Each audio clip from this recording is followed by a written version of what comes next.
হ্যাঁ, লাস্ট ক্লাসে আমরা পড়েছিলাম স্টিফনেস মেথড, দেন ফ্লেক্সিবিলিটি মেথড। স্টিফনেস মেথডে হচ্ছে আমরা বিম পড়েছি, ফ্লেক্সিবিলিটি মেথডে আমরা বিম পড়েছিলাম, ফ্রেম পড়েছিলাম এবং ট্রাস পড়েছিলাম। দেন আমি বলেছিলাম যে বিভিন্ন ধরনের এক্সামে, ধরেন আপনার সরকারি চাকরি যখন করতে যাবেন রিটেন এক্সামগুলোতে, তখন এই তিনটা মেথডের কোন মেথডটা কাজে লাগবে। সবসময় দেওয়া হয় মোমেন্ট ডিস্ট্রিবিউশন মেথড থেকে। তো এই মোমেন্ট ডিস্ট্রিবিউশন মেথডের যখন ফ্রেম আলোচনা করব, এটা একটু ডিফিকাল্ট হয়। সো সাধারণত ফ্রেম রিলেটেড কোনো স্ট্রাকচার মোমেন্ট ডিস্ট্রিবিউশন মেথডে সলভ করতে দেয় না, দেয় হচ্ছে কোনো একটা ইনডিটারমিনেট বিম, সেই বিমটা অ্যানালাইসিস করতে হয় এই মোমেন্ট ডিস্ট্রিবিউশন মেথডের মাধ্যমে। এবং কম্পিউটারে যখন অ্যানালাইসিস করা হয় তখন কম্পিউটার স্টিফনেস মেথডটাকে কাজে লাগায় অ্যানালাইসিস করে, কারণ স্টিফনেস মেথডে ম্যাট্রিক্স ফর্ম থাকে আর ম্যাট্রিক্স দিয়ে সাধারণত কম্পিউটার অ্যানালাইসিস করে। এবার আসি ফ্লেক্সিবিলিটি মেথড। ফ্লেক্সিবিলিটি মেথডটা আমরা বিভিন্ন কাজে ইউজ করতে পারি, বিশেষ করে ফ্রেম স্ট্রাকচারের জন্য বা খুব দ্রুত কোনো ডিফরমেশন বা ডিফ্লেকশন যদি বের করতে হয় তখন কিন্তু আমরা ফ্লেক্সিবিলিটি মেথডটা অনায়াসে ইউজ করতে পারি। তো মোটামুটি বিভিন্ন ক্ষেত্রে বিভিন্নটা ইজিয়ার হয়, বাট মোমেন্ট ডিস্ট্রিবিউশন মেথডটা খুবই ইজিয়ার একটা মেথড, যেটা দিয়ে বড় বড় বিম আমরা সলভ করে ফেলতে পারবো। এবং এই মেথডটার আবিষ্কারক হচ্ছে, আপনার নাম শুনেন হার্ডি ক্রস, নাম শুনেছেন? হার্ডি ক্রস মেথড অলরেডি পড়ে এসেছিলেন সম্ভবত ফ্লুইড মেকানিক্সে। তো এই হার্ডি ক্রস উনি হচ্ছে এই মেথডটা বের করেন। তো এই মেথডটা পড়তে গেলে কিছু ডেফিনেশন আমাদেরকে আগে জেনে নিতে হবে। দেন যখন এটা দিয়ে আমরা মানে এক্সাম্পল দেখাবো তখন আপনারা বুঝবেন যে জিনিসটা অনেক ইজি। ঠিক আছে, মোমেন্ট ডিস্ট্রিবিউশন মেথডটাও মোটামুটি তুলনামূলকভাবে অনেক ইজিয়ার একটা মেথড।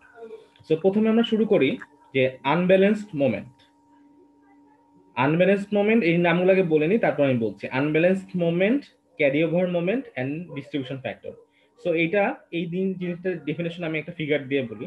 সাপোজ এখানে একটা বিম আর এদিক থেকে একটা বিম, দুইটা বিম এখানে কানেক্টেড আছে, তাহলে এটা একটা জয়েন্ট। ঠিক আছে, এখন এই বিমটার এখানে একটা ফিক্স সাপোর্ট, এখানে একটা ফিক্স সাপোর্ট। এখন যেখানে ফিক্স সাপোর্ট থাকবে সেই জায়গায় তো এই বিমটা মুভ করতে পারবে না, তার মানে এই জায়গায় একটা মোমেন্ট থেকে যাচ্ছে। আচ্ছা, এবার এই জয়েন্টে আসি। কোন জয়েন্ট যখন হবে, সাপোজ এই বিমটা আর এই বিমটা যখন এখানে একটা জয়েন্টে আটকে যাবে, তার মানে এই জয়েন্টটা মুভ করতে পারি, কিন্তু প্রবলেম হচ্ছে জয়েন্টটা মুভ করাটা সাধারণত করা সম্ভব হয় না। বা ওই জায়গায় যদি আমি অন্য কোনো একটা মেম্বার দিয়ে আটকায় রেখে দিই, তার মানে ওই জায়গাটা আমি ফিক্সড করে রাখতেছি, বাট ওটা কিন্তু কোনো ফিক্স সাপোর্ট না বা ক্ল্যাম্পড অবস্থায় না। তাহলে ঘটনাটা কি হয়, ওই জায়গায় যদি একটা পিন সাপোর্টও থাকে, ওই জায়গায় একটা মোমেন্ট আটকে থাকবে, সেটা মেম্বারের মধ্যে থাকবে, সাপোর্টে যাবে না, কারণ পিন সাপোর্ট কোনো মোমেন্ট নিতে পারে না। সো কোনো একটা বিমের মাঝখানে যদি আমি একটা পিন সাপোর্ট দিয়ে দেই, তার মানে ওই জায়গায় আমি ডিফ্লেক্ট করতে দিচ্ছি না, বাট ওই জায়গায় যদি কোনো মোমেন্ট জেনারেট করে সেই মোমেন্টটা আবার ওই সাপোর্ট নিতে পারবে না। মোমেন্টটা নিবে হচ্ছে ওই বিমটা। তো যে বিমটা হচ্ছে এরকম কোনো একটা সাপোর্ট গিয়ে ব্যালেন্স হচ্ছে না, তখন ওই মোমেন্টটাকে আমরা বলতেছি পিক আনব্যালেন্সড মোমেন্ট। ঠিক আছে, কোনো একটা সাপোজ একটা এক্সাম্পলের মাধ্যমে আমরা দেখাই। সাপোজ এই যে একটা বিম, এই বিমের মাঝখানে একটা রোলার সাপোর্ট দিয়েছি, সো এটা ডিফ্লেক্ট করতে পারবে না এই জায়গায়। কিন্তু এই জায়গায় বিমের মধ্যে যে মোমেন্টটা জেনারেট করবে সেই মোমেন্টটা কিন্তু সাপোর্টে আসবে না। কে নিবে মোমেন্টটা বিমের মধ্যে থাকবে। তখন ওই বিম মোমেন্টটাকে বলতেছি আমরা আনব্যালেন্সড মোমেন্ট। আচ্ছা, এখন এই আনব্যালেন্সড মোমেন্টটাকে আমাদেরকে বিবেচনা করতে হবে যে কোন বিম কতটুকু নিবে। সাপোজ এই বিম কতটুকু নিবে, এই পাশের বিমটুকু কতটুকু নিবে, এখান থেকে এই পাশের বিমটা কতটুকু নিবে, আবার এখান থেকে এই পাশের বিম কতটুকু নিবে, এটা আমাদেরকে বের করতে হবে। তো এটা যদি বের করতে হয় তার জন্য আমাদেরকে একটা ফ্যাক্টর বিবেচনা করতে হবে, সেটা হচ্ছে ডিস্ট্রিবিউশন ফ্যাক্টর বা ডিস্ট্রিবিউটেড ফ্যাক্টর। আরেকটা জিনিস সেটা হচ্ছে এইখানে যে মোমেন্টটা জেনারেট করবে সেই মোমেন্টটা স্বাভাবিকভাবে কি করবে, এই বিমটাকে বাঁকানোর চেষ্টা করবে বা রোটেশনের চেষ্টা করবে। কিন্তু এই রোটেশন যদি কন্টিনিউ করা হয় তাহলে আলটিমেটলি এই ক্ল্যাম্পের এই পজিশন পর্যন্ত কিন্তু বিমটা রোটেট করার চেষ্টা করবে। তার মানে কি দাঁড়াচ্ছে, এইখানে ইফেক্ট হচ্ছে কিন্তু তার একটা পোর্শন চলে যাচ্ছে এ পয়েন্টে। সো এখানে যদি বিম বাঁকাতে চাই, বিমটা এখানেও বাঁকানোর চেষ্টা করবে, তার মানে এখানেও একটা মোমেন্ট জেনারেট করবে। তাহলে এই যে বিমের মধ্যে যে একটা জেনারেট করছে আনব্যালেন্সড মোমেন্ট, সেই মোমেন্টটা সাপোর্টে চলে যাবে। কতটুকু চলে যাবে? সাধারণত 50% যাবে। তাহলে এই মোমেন্টটাকে বলা হচ্ছে ক্যারি ওভার মোমেন্ট। তাহলে আনব্যালেন্সড মুভমেন্টের কিছু অংশ চলে যাবে সাপোর্টে, ফিক্স সাপোর্টে। এখানে যদি কোনো পিন সাপোর্ট থাকতো তাহলে কিন্তু কোনো মোমেন্ট যেত না, কিন্তু যেহেতু একটা ফিক্স সাপোর্ট, তার মানে এখানে একটা মোমেন্ট সে রেজিস্টিং মোমেন্ট দিতে পারবে। সো এই জায়গায় যে মোমেন্টটা আসবে সেটা হচ্ছে ক্যারি ওভার মোমেন্ট। এবার এই মোমেন্টটা এখানে যে ব্যালেন্স আনব্যালেন্স মোমেন্ট ছিল, সেই মোমেন্টের কিছু অংশ এই বিমে যাবে, কিছু অংশ এই বিমে যাবে, কিছু অংশ এই বিমে যাবে, কিছু অংশ এই নিচের বিমে যাবে। কিন্তু কতটুকু যাবে সেটার জন্য আমরা একটু আগে বললাম যে একটা ফ্যাক্টর বিবেচনা করব, সেটা হচ্ছে ডিস্ট্রিবিউটেড ফ্যাক্টর। তাহলে এই ডিস্ট্রিবিউটেড ফ্যাক্টরটা কিভাবে বিবেচনা করতে পারি এইভাবে, যে মোমেন্ট মানে তাকে রোটেশন করার চেষ্টা করবে, আর বিম চাবে কি তাকে রোটেশন করতে না দিতে, তার মানে সে রোটেশনের বিরুদ্ধে একটা স্টিফনেস দিবে, তাহলে সেই স্টিফনেসটাকে আমরা বলবো রোটেশনাল স্টিফনেস। তাহলে এই রোটেশনাল স্টিফনেস এর উপর ভিত্তি করে আমাদেরকে বুঝতে পারবো যে কোন বিম কতটুকু মোমেন্ট নিতে পারবে। যার স্টিফনেস বেশি সে তত বেশি মোমেন্ট ধরে রাখতে পারবে, বাট অন্য বিম যদি স্টিফনেস কম থাকে তাহলে সেখান থেকে মোমেন্টটা কমে যাবে, কমে যে স্টিফনেস বেশি তার মধ্যে চলে যাবে এই মোমেন্টের ভ্যালুটা। তাহলে স্টিফনেস কিভাবে বিবেচনা করব? শুধুমাত্র ওই বিমের স্টিফনেস বিবেচনা করলে চলবে না, বিবেচনা করতে হবে ওই জয়েন্টে যতগুলা বিম কানেক্টেড সবগুলা বিমের স্টিফনেস আমাদেরকে বিবেচনা করতে হবে। যেমন এখান থেকে দেখি, সাপোজ এ ও এ, এটা একটা মেম্বার বা বিম, এ বিমের স্টিফনেস আমরা জানি সাপোজ কে ও এ। এখন এই ও জয়েন্টে যতগুলো বিম আছে, চারটা বিম, এই চারটা বিমের স্টিফনেসের সামেশন আমরা নিচে নিব। তাহলে ওই জয়েন্টে যতগুলা বিম কানেক্টেড সবগুলা বিমের স্টিফনেসের সামেশন, আর উপরে হবে যে স্পেসিফাইড বিমটা নিয়ে আলোচনা করতেছি, সাপোজ ও এ বিম নিয়ে যখন আলোচনা করব তখন ও এ বিমের স্টিফনেসটাকে আমরা উপরে রাখবো। তাহলে যে রেশিওটা পাবো সেটা হচ্ছে আমাদের ডিস্ট্রিবিউটেড ফ্যাক্টর, এবং এই জয়েন্টে সবগুলো মেম্বারের ডিস্ট্রিবিউটেড ফ্যাক্টর যদি সামেশন করা হয় তাহলে তার ভ্যালু হবে 1। যাদের এখানে কোনো কোশ্চেন থাকবে তারা যখন কোন একটা এক্সাম্পল দেখাবো আমরা তখন ক্লিয়ার হয়ে যাবে জিনিসটা। আচ্ছা, এখন ডিস্ট্রিবিউটেড ফ্যাক্টরটাকে দিয়ে যখন আমরা আনব্যালেন্স মোমেন্টকে গুণ করব তখন সেটা হবে ওই মেম্বারে কতটুকু ডিস্ট্রিবিউটেড মোমেন্ট চলে গেল তার ভ্যালু। খুবই সিম্পল একটা বিষয়, যে আমরা রেশিওতে ভাগ করব কতটুকু মোমেন্ট নিবে, কত অনুপাতে, 60% নিবে না 40% নিবে, সো অত পার্সেন্ট নিয়ে টোটাল আনব্যালেন্স মোমেন্টটাকে যখন আমি গুণ করে দিব তখন সেটা হবে ওই মেম্বারের মধ্যে কতটুকু মোমেন্ট ডিস্ট্রিবিউটেড হয়ে যাচ্ছে তার ভ্যালু, তো সেটা হয়ে যাবে ডিস্ট্রিবিউটেড মোমেন্ট। এখন আসি যে একটা মেম্বারের, একটা বিমের আমরা স্টিফনেস বের করব কিভাবে, সেটা রোটেশনাল স্টিফনেস বা বেন্ডিং স্টিফনেস বের করি আমরা কিভাবে। যদি আমরা বিবেচনা করি সাপোজ এটা একটা বিম, এই বিমের স্টিফনেস আমরা বের করব, তাহলে আমরা দেখতে হবে এই বিমের ফিক্সড দূরবর্তী প্রান্তে কতটুকু কোন সাপোর্ট আছে। এই মেম্বারের দুই পাশে হচ্ছে আছে ফিক্স সাপোর্ট, যদি ফিক্স সাপোর্ট থাকে, ফার এন্ডে ফিক্স সাপোর্ট থাকে, তাহলে এই মেম্বারের স্টিফনেস হবে k is equal to 4 EI by L. এটা আমরা এর আগেও দেখেছিলাম। তাহলে তার স্টিফনেস হবে 4 EI বাই এল। ঠিক আছে, এটার প্রুফটা আমরা দেখবো না। বেন্ডিং স্টিফনেস কতটুকু হবে পুরো বিমটার 4 EI বাই এল। আর যদি ফিক্স দূরবর্তী প্রান্ত রোলার সাপোর্ট ও পিন সাপোর্ট হয়, সরি এটা এই ফিগারটা নেব না, আমরা আমরা অন্য একটা ফিগার রাখি।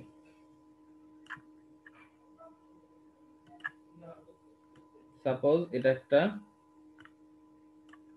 বিম নিলাম,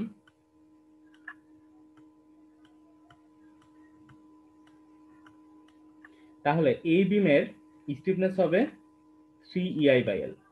এটা কিভাবে আসছে সেটা দেখতেছি না, আমরা শুধু এটুকু আপাতত মুখস্থর মতো রাখি যে যদি দূরবর্তী এন্ড ফিক্স সাপোর্ট হয় তাহলে সেটা হবে 4 EI বাই এল। আর যদি রোলার সাপোর্ট বা হিন সাপোর্ট হয়, বেসিক্যালি হিন সাপোর্ট হয়, রোলার সাপোর্ট না, হিন সাপোর্ট যদি হয় এখান থেকে দূরবর্তী যদি এন্ড ধরি তাহলে এটা হিন সাপোর্ট, তাহলে হিন সাপোর্ট যদি হয় তাহলে সেটাকে আমরা তার স্টিফনেস হবে 3 EI বাই এল। এখন এইটাকে আমরা সাধারণত রেশিও হিসেবে ধরি 4 এর রেসপেক্টে। যখনই আমরা এটাকে বিবেচনা করব তখন একটা রিলেটিভ স্টিফনেস দেব। এটা ছিল আমাদের মেইন স্টিফনেসটা, তো এখন আমরা নেব হচ্ছে রিলেটিভ স্টিফনেস। রিলেটিভ স্টিফনেস যখন আমরা বিবেচনা করব তখন তার ভ্যালু 4 EI দ্বারা ভাগ করব। তাহলে 4 EI by L divided by 4 ভাগ করলে হয় I বাই এল। আইটা হচ্ছে আমাদের জানি মোমেন্ট অফ ইনার্শিয়া, আর এল হচ্ছে সেই স্প্যানের লেন্থ। ঠিক একইভাবে 3EI/L এটাকে যদি 4E দ্বারা ভাগ করি তাহলে কত হয়, 3/4I/L। তাহলে কি দাঁড়াচ্ছে, যদি দূরবর্তী এন্ড ফিক্সড হয়, ফিক্সড পার এন্ড, তখন তার রিলেটিভ স্টিফনেস হবে I/L। আর যদি হিঞ্জ পার এন্ড হয় তাহলে তার রিলেটিভ স্টিফনেস হবে I/3/4 ইন্টু I/L। আচ্ছা, বা 0.75। আচ্ছা, এখন আমরা স্টিফনেস যখন মেথড পড়েছিলাম তখন বিভিন্ন ফিক্সড এন্ড ডিটারমাইন করেছিলাম। যদি মিড পয়েন্টে ফোর্স কাজ করে তাহলে দুই পাশে PL/8 ভাবে ফিক্সড ইন মোমেন্ট কাজ করবে। যদি ডিস্ট্রিবিউটেড লোড কাজ করে তাহলে ω/L²/12 ω/L²/12 হিসেবে দুই পাশে ফিক্সড ইন মোমেন্ট কাজ করবে। আর এটা হচ্ছে আমাদের ট্রান্সলেশন বা রোটেশনের জন্য কতটুকু মোমেন্ট কাজ করবে সেটা কিন্তু আমরা জানতাম। তো এখন এত কিছু কথা না বলে আমরা একটা এক্সাম্পল দিয়ে জিনিসটা পুরোটাই ক্লিয়ার হয়ে যাবে। তো যারা ক্লাস করছেন একটু ভালো করে লক্ষ্য করে দেখেন, এই বিমটা কি এর আগে কোথাও দেখেছিলেন? জি স্যার, আমাদের অ্যাসাইনমেন্ট ছিল। আচ্ছা, এই বিমটা যখন স্টিফনেস মেথডে করেছিলাম তখন আপনাদের শুধুমাত্র ম্যাট্রিক্স ছিল বিবেচনা করার জন্য। তো ম্যাট্রিক্স বের করাটা মোটামুটি ইজি ছিল, কিন্তু তার পরবর্তীতে ক্যালকুলেশনটা যদি করতেন দেখতেন যে মোটামুটি ইজি, বাট একটু স্টেপ বেশি। তো এই জিনিসটাকে খুব ইজি একটা ক্যালকুলেশন করব আমরা, এত মাথা খাটানোর কিছুই লাগবে না। জাস্ট মান বসাবো, গোজে পুরো বিমটা অ্যানালিসিস হয়ে গেছে। এটা হচ্ছে মোমেন্ট ডিস্ট্রিবিউশন মেথডের সবচেয়ে মজা, যে আপনারা খুব ইজিলি ক্যালকুলেশন করতে পারবেন। তো এতক্ষণ ধরে যে থিওরিগুলো বলে আসলাম থিওরিগুলো মাথায় রাখেন, কিন্তু এখন আমি পুরোটাই আবার এক্সাম্পলের মাধ্যমে খুব ইজিলি বুঝাই দেব। প্রথমে বিমটা একটু দেখি। এখানে এ বি একটা বিম, বি সি একটা বিম। এ পয়েন্টে আর সি পয়েন্টে হিঞ্জ সাপোর্ট, বি পয়েন্টে roller support. A beam portion পর্যন্ত ডিস্ট্রিবিউটেড লোড, বি সি এর ঠিক মিড পয়েন্টে পয়েন্ট লোড। এ বি বিমটার মোমেন্ট অফ ইনার্শিয়া 1.5I, আর বি সি বিমটার মোমেন্ট অফ ইনার্শিয়া হচ্ছে I। এখন এ বি বিমটা যদি দেখি তাহলে, এবার পুরো বিমটা যদি বিবেচনা করি তাহলে এ পয়েন্টে একটা রোলার সাপোর্ট দিয়ে আটকে রেখেছি, তার মানে এই জায়গায় একটা আনব্যালেন্স মোমেন্ট থাকবে। আর এ পয়েন্ট আর বি পয়েন্ট যখন আমরা বিবেচনা করব ক্যালকুলেশনের জন্য, ধরে নিব প্রত্যেকটা পয়েন্টে যে বিম সাপোর্ট সবগুলো হচ্ছে ফিক্স সাপোর্ট। তাহলে ফিক্স সাপোর্ট যদি হয় তাহলে সাপোজ এইটুকু একটা ফিক্স সাপোর্ট, এটুকু আমি একটা ফিক্স সাপোর্ট বিবেচনা করি, এটাও একটা ফিক্স সাপোর্ট, এটাও একটা ফিক্স সাপোর্ট। তাহলে এটা যদি ফিক্স সাপোর্ট হয় তাহলে এখানে একটা distributed moment, fixed in moment কাজ করবে। কিভাবে? একটু আগে আমরা দেখেছিলাম যে ডিস্ট্রিবিউটেড লোডের জন্য ফিক্সড ইন মোমেন্ট হচ্ছে ω/12 ω/12। সো এই পয়েন্টে ω/12 এর ভ্যালু হবে, ওমেগা হচ্ছে 20, এল হচ্ছে 3 মিটার, আর 12 হচ্ছে ইকুয়েশনে 12 বসাই দিলাম। তাহলে ভ্যালু আসবে 15 কিলোনিউটন মিটার। মাইনাস কেন? এই ক্ষেত্রে ক্লকওয়াইজটাকে আমরা ধরে নিচ্ছি হচ্ছে পজিটিভ। আপনাদের ইচ্ছা, আমি এই ক্ষেত্রে সাধারণত ক্লকওয়াইজটা যদি পজিটিভ হয় ক্যালকুলেশনটা অনেক ইজি হয়ে যায়। সো আমরা ক্লকওয়াইজটাকে পজিটিভ ধরেছি, তাহলে এ পয়েন্টে নেগেটিভ। আচ্ছা, এটা এভাবে না বুঝাই তাহলে আবার অনেকের ক্ষেত্রে উল্টাপাল্টা হবে। এটাকে আমি আরো সিম্পল নর্মাল যে কনসেপ্ট আছে সেটা দিয়ে বোঝাতে পারি। সাপোজ এই বিমটা যখন এভাবে মোমেন্ট দিবে, অ্যাপ্লাই করবে, তখন বিমটা এভাবে কার্ভ হবে, তো এটাকে আমরা কি পজিটিভ বেন্ডিং বলতাম। সো যখন এইভাবে মোমেন্টটা কাজ করবে তখন বিমটা বাঁকবে হচ্ছে এইভাবে, এটাকে আমরা নেগেটিভ বেন্ডিং বলতাম। এখন নেগেটিভ মোমেন্টে এই মোমেন্টটাকে আমরা ধরবো হচ্ছে নেগেটিভ মোমেন্ট, এটা ভেবে বিবেচনা করতে পারি।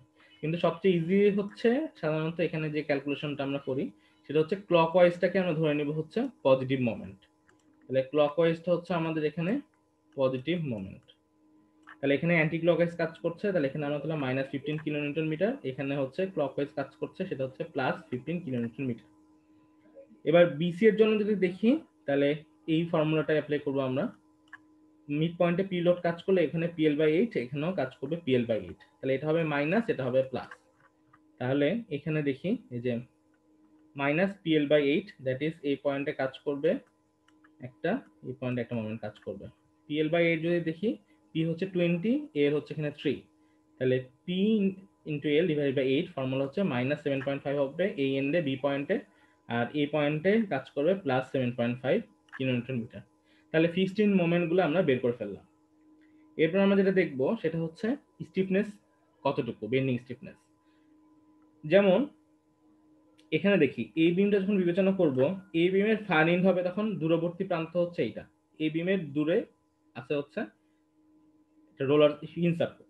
সো এই বিমটা কাজ করবে ফার ইন হিঞ্জের মতো। তাহলে তার সরি তার কি বলে ওটাকে রিলেটিভ স্টিফনেস তখন থাকবে হচ্ছে 3/4 I/L। তাহলে আই এর পরিবর্তে হবে এখানে 1.5 I, আর এল হচ্ছে লেন্থ 3। তাহলে 3/4 I/L বসিয়ে দিলে ভ্যালু আসে 0.375 I। আবার যখন বিসি বিম বিবেচনা করব তখন তার ফার এন্ড হবে হিঞ্জ। তাহলে এখানেও আমাদের হচ্ছে ফর্মুলা হচ্ছে 3/4 I/L। তাহলে এখানে স্টিফনেস হচ্ছে 0.25 I।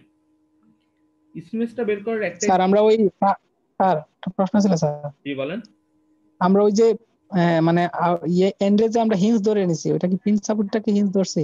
Hmm hmm hmm hmm pin support R hinge সাপোর্টটা একই মানে।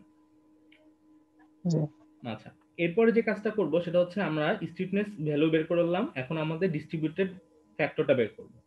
সো সাপোজ এখানে দুইটা বিম আছে, দুইটা বিমের জন্য ডিস্ট্রিবিউটেড ফ্যাক্টর বের করব স্বাভাবিক, কিন্তু ডিস্ট্রিবিউটেড ফ্যাক্টর বিমের চাইতে হয় পয়েন্টে, পয়েন্টে হয় কোনো একটা নির্দিষ্ট বিমের দিকে। যেমন এ পয়েন্টে যখন ডিস্ট্রিবিউটেড ফ্যাক্টর বিবেচনা করব তখন এ বি বিমটা নিব, বি পয়েন্টে যখন ডিস্ট্রিবিউটেড ফ্যাক্টর বিবেচনা করব তখন বি থেকে এ তে একটা নিব, বি থেকে সি তে একটা নিব। আবার সি পয়েন্টে যখন ডিস্ট্রিবিউটেড ফ্যাক্টর বের করব তখন সি থেকে বি এর দিকে নিব। তো জিনিসটাকে আমি এখানে দেখাই।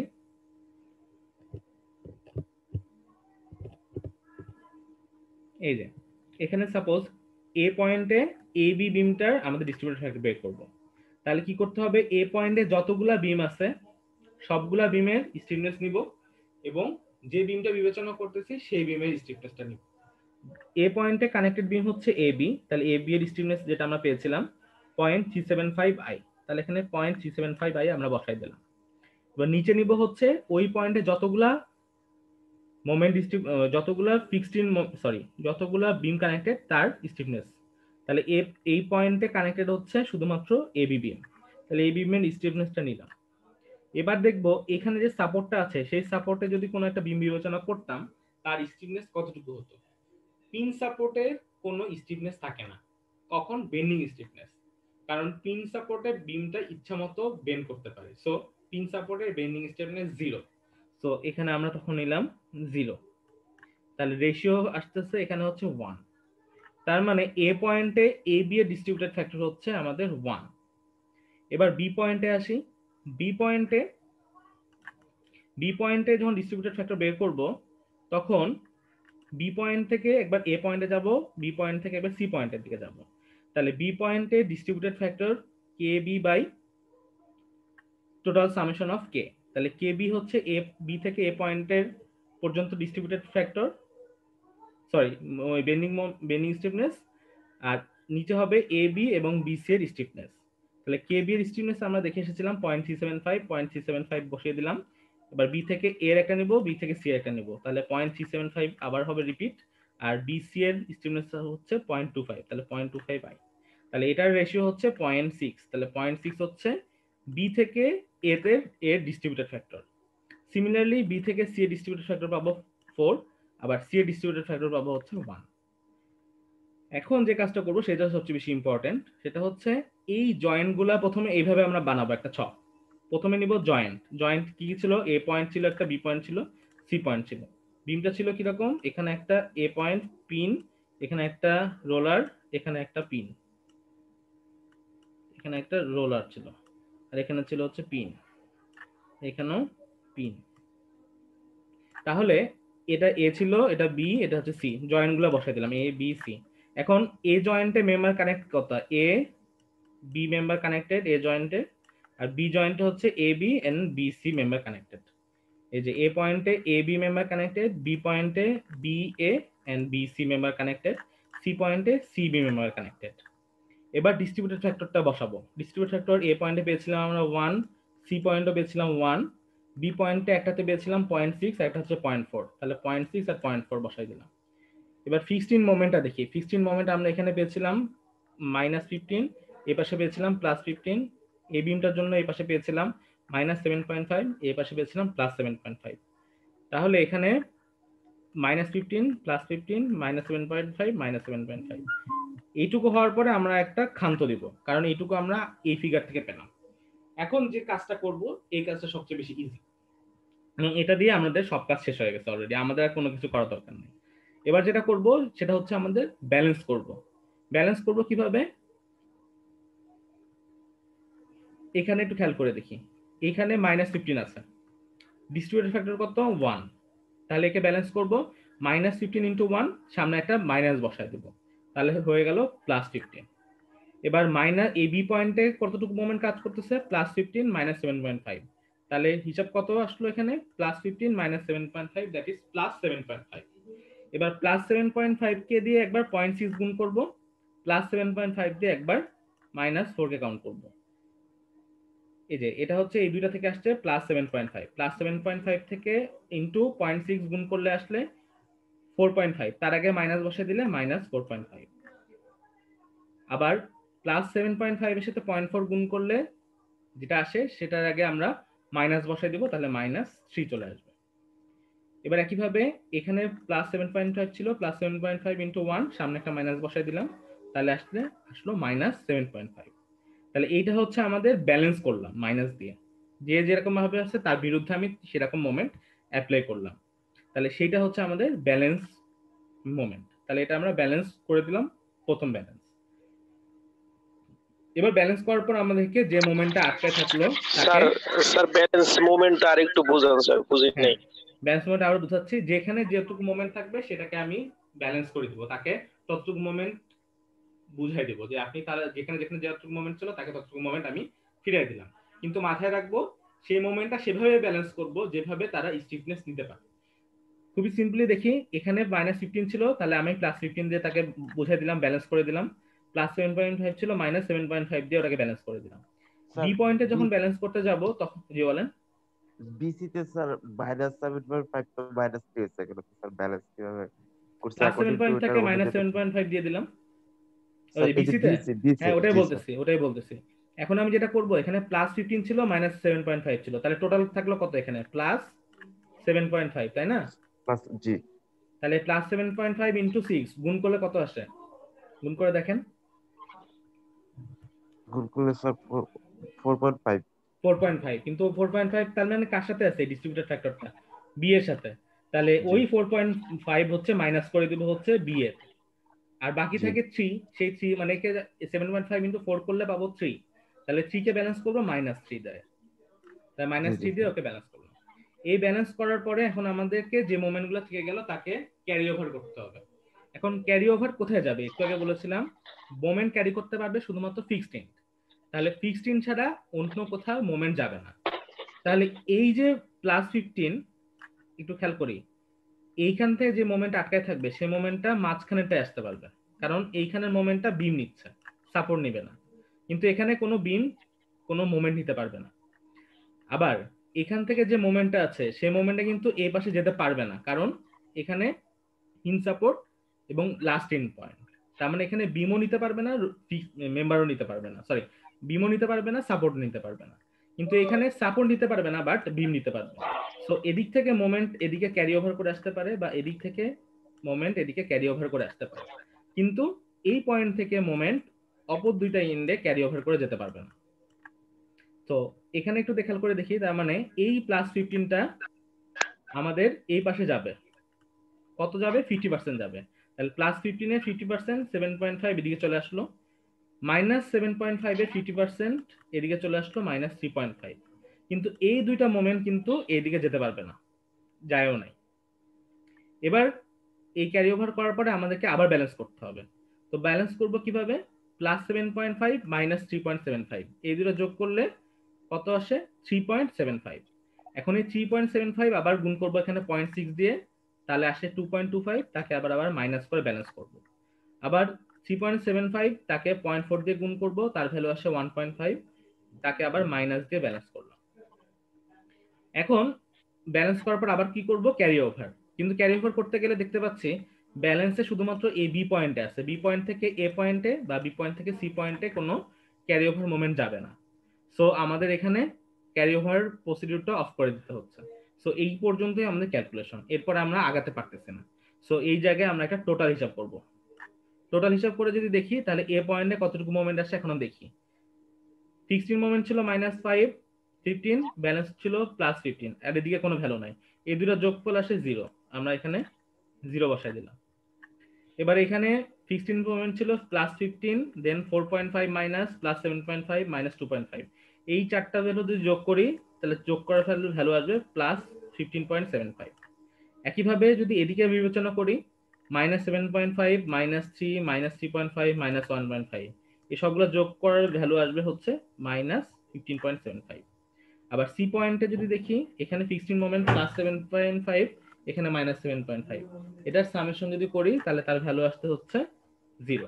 তাহলে আমরা এই টোটালে পাচ্ছি এ পয়েন্টে কতটুকু মোমেন্ট আসে 0, বি পয়েন্টে মোমেন্ট আসে এক পাশে আসে +15.75, আর এক পাশে আসে হচ্ছে -15.75, দেন সি পয়েন্টে টোটাল মোমেন্ট আসবে কত 0। সো আমরা পেয়ে যাচ্ছি কি কোন একটা বিমের বিভিন্ন পয়েন্টে মোমেন্ট কতটুকু জেনারেট করবে সেই ভ্যালুটা কিন্তু পেয়ে যাচ্ছে। এখন যে কাজটা করব সেটা হচ্ছে এই ভ্যালুগুলো এখন আমরা অ্যানালাইসিস করব, এই ভ্যালুগুলো থেকে বের করব রিঅ্যাকশন কিভাবে আসে। এ বি পয়েন্টে কি পেয়েছিলাম, বি পয়েন্টে +15.75 কাজ করছে, তাহলে এ বি এর বি পয়েন্টে +7.5 ক্লকওয়াইজ কাজ করবে, যেহেতু প্লাস মোমেন্ট সো এখানে ক্লকওয়াইজ কাজ করবে। এখন আমরা ধরে নিলাম এ পয়েন্টে রিঅ্যাকশন কাজ করবে আপওয়ার্ড, আর এটা হচ্ছে ডিস্ট্রিবিউটেড মোমেন্ট। তাহলে এইটাকে যদি আমরা সামেশন অফ এফ এক্স করি, সামেশন অফ এফ ওয়াই করি, সেখান থেকে বের করে ফেলতে পারবো আর এর ভ্যালু।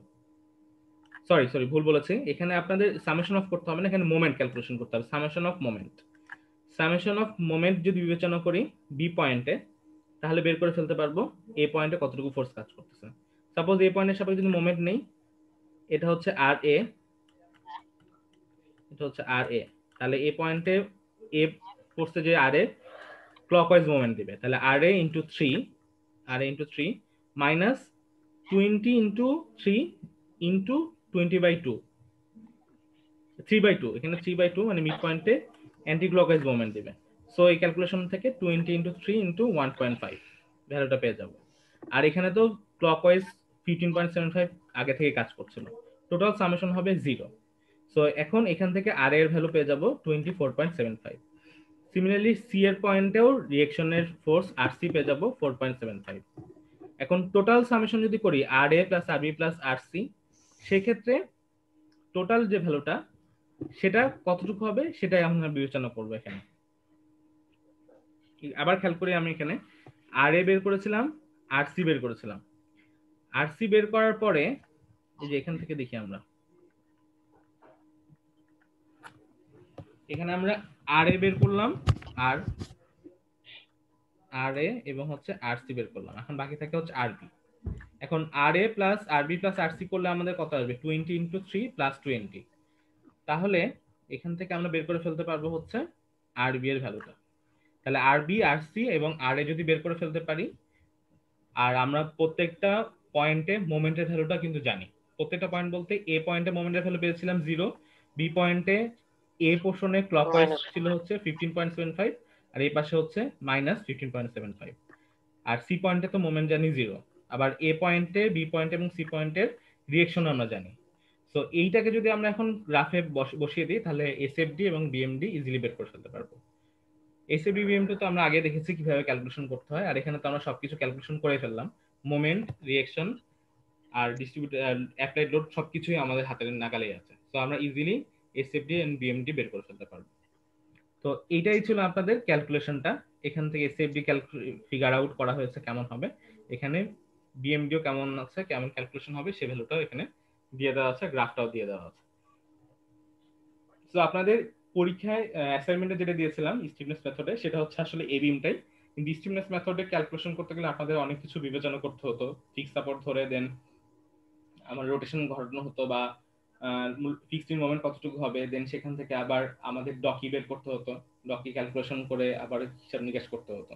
তো তার চাইতে এখানে যে কাজটা করলাম সেটা ফিক্সড মোমেন্ট প্রথমে ধরে নিলাম, তারপর জাস্ট আমরা বিবেচনা করবো ডিস্ট্রিবিউটেড ফ্যাক্টর কতটুকু, দেন ডিস্ট্রিবিউটেড ফ্যাক্টর অনুযায়ী একটা ছক বানাবো, ছককে আমরা শুধু মেথড ফলো করে দিব, যাতে এখান থেকে ক্যারি ওভার হবে, ক্যারি ওভার হওয়ার পর ব্যালেন্স হবে, ব্যালেন্সের পর আবার ক্যারি ওভার হবে, ক্যারি ওভার পর ব্যালেন্স হবে, তো এইভাবে করতে করতে যখন শেষ হয়ে যাবে তখন সামেশন করে ফেলে টোটাল যে রেজাল্টটা আসবে সেটা মোমেন্ট বলে দেব, দেন সেখান থেকে আমরা রিঅ্যাকশন বের করে ফেলবো, পুরো বিমটাই সলভ হয়ে যাবে।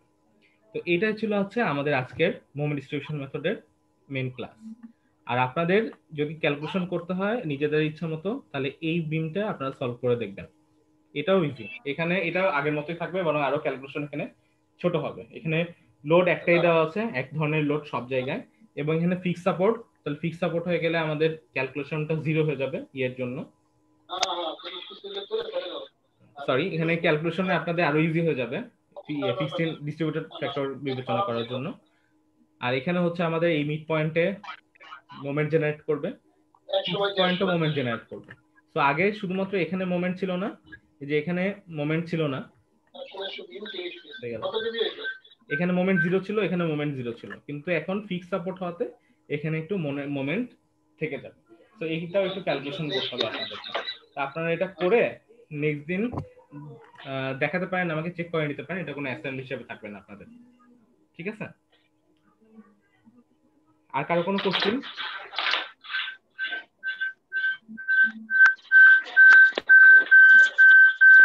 স্যার